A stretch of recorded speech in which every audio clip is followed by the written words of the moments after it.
over the esophagus, passing down past the lower esophageal sphincter. And that's the little valve here that's going to prevent backflow. And then we reach the stomach, which has different regions.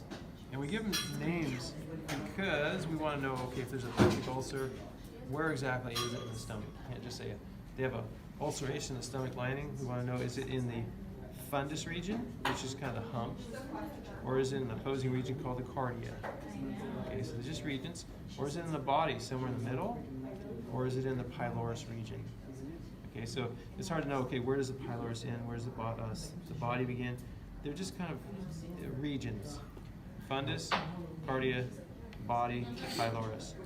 You might also notice there's a curvature. There's the lesser curvature, which makes sense, it's a small angle, and the greater curvature. There's also rugae, okay, this roughened material that helps kind of get the gain purchase on the food that's going to be combined with gastric juices to flow past the pylorus region and the pyloric sphincter and into the first section of the small intestine.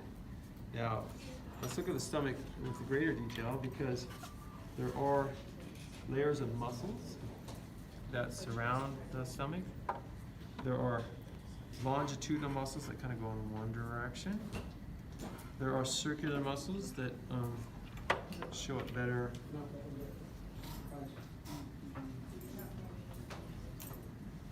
Here, circular muscles, and it makes sense, okay?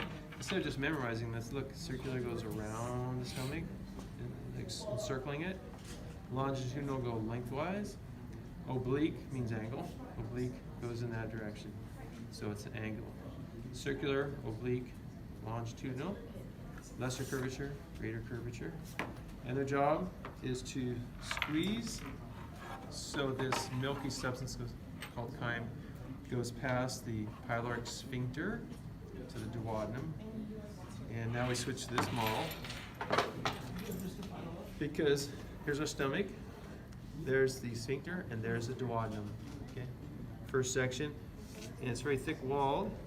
Now, fats are huge molecules, and so we need a little help digesting fats, and that's what the liver does. Well, the liver does a lot of things. There's the left lobe, because think of your patient's left side. There's your right lobe of the liver, and there's a falciform ligament that separates the two. If we look under the liver, you'll see a gallbladder that has a fundus. Remember, there's a fundus here too.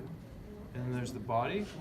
And so bile is being made here, and it's injected through the bile duct into the small intestine, specifically the duodenum, which is the first section.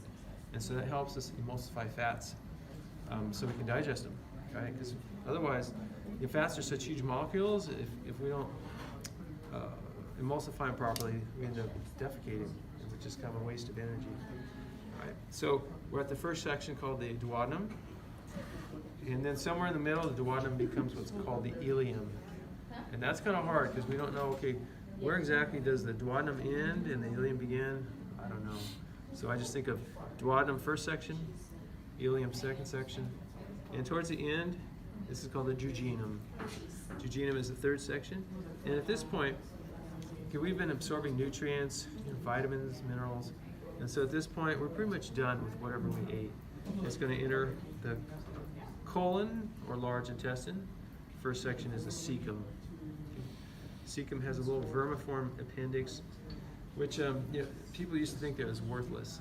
But now we know that there's bacteria that are kind of cultivated in there. And so if we have severe diarrhea and we lose all our bacterial colonies of the colon, we can reestablish. And that's better than, some people say, oh, take probiotics, but you have your own unique coliform bacteria. And so why not just recolonize with your own bacteria from the appendix? Feed them with like oatmeal, have a diet that has, take care of your, it's mostly E. coli. Anyway, so here's the cecum. Now we're gonna go to what's called the ascending colon, which makes sense, right? Because the material is going to go upwards, ascending, and then we get to the right hepatic flexure. Hepatic refers to liver, so there's the right hepatic flexure. There's the transverse colon, which makes sense. We're transversing, you're going across the abdomen. Then here's the left splenic flexure, right here, the spleen. And now the descending colon, because we're going down.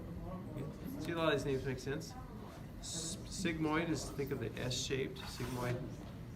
And then we get to the rectum and the sphincter at the rectum, and we're out of the body. Yeah. Questions? Oh, I should mention